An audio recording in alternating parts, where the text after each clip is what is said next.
बाजेगा बाजेगा संजय कौन बाजेगा संजय यदुवंशी।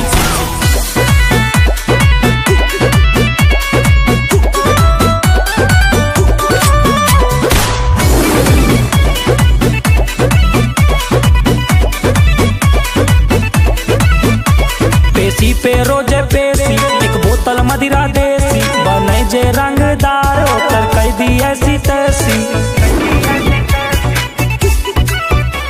पेशी पे रोजे पेशी एक बोतल मदिरा देसी बने जे रंगदार होकर कह दी ऐसी